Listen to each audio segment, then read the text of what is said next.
யாரும் நம்மளுக்காக வந்து நிக்க போறது கிடையாது. நம்மள பழி சொல்ல தெரிஞ்ச எவனுக்குமே வழி சொல்ல தெரியாது. இப்படி வாழ்ற அப்படின்னு நம்மள ஆனா குறை சொல்லணும், ஊரே வந்து குறை சொல்லும். குறை சொல்றவனை பத்தி நம்மளுக்கு கவலையே கிடையாது.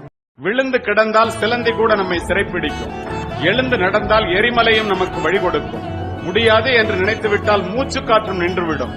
முடியும் என்று துணிந்துவிட்டால் மூளைக்குள் மின்சாரம் பெறப்படும். தன்னம்பிக்கை என்னும் நெருப்பு பொறியை மனித மனம் தாங்கி நின்றால் எண்ணியது எண்ணியவாறு நடக்கும் இடையூறுகள் எரிந்து சாம்பலாம். சொந்தமா இருந்தா தொந்தரவு பண்ணாம இருக்கு. நீ சொந்தமாக இருக்கணும், ஆனா தொந்தரவு செய்யக்கூடாது. மாமனாக இருக்கணும், சீர் செஞ்சுட்டு போயிட்டே இரு. அத்தக்காரியா இருக்கணும், மோதிரம் வச்சுட்டு போயிட்டே இரு. அத்தாச்சியா கல்யாணத்துல பாத்தியா, ஒரே கலர்ல புடவை பட்டணுமா, ஒரே குடும்பம்னு காட்டணுமா, போயிட்டே இரு. அண்ணன் தம்பியா அவசரம் நல்லது கெட்டதுக்கு மட்டும் வா போ, கண்டதுல நீ தலையிடாத. இப்படி ஒரு லிமிட்டேஷன் நம்ம கொண்டு வந்து வச்ச பிறகு சொந்தமாக இருந்ததெல்லாம் தொந்தரவா மாறி போச்சு. ஒரு காலகட்டத்தில் சொந்தத்துக்கு உரிமையும் இருந்துச்சு, பொறுப்பும் இருந்துச்சு. இப்ப சொந்தத்துக்கு பொறுப்பு மட்டும் தான் இருக்கு, உரிமைன்னு ஒண்ணு கிடையவே கிடையாது. யோசிச்சு பாருங்களேன், உங்களுக்கு இருந்த உரிமைகள் உங்கள் பிள்ளைகள் மீது யாருக்கும் இப்போது கிடையாது. ஒரு காலத்துல ஒரு சித்தப்பாவுக்கு ஒரு பிள்ளையின் மீது அதீதமான உரிமை உண்டு.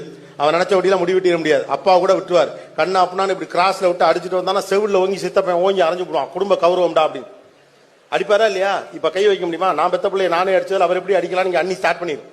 ஸ்டார்ட் பண்ணாருன்னா சோலி முடிஞ்சிடும்.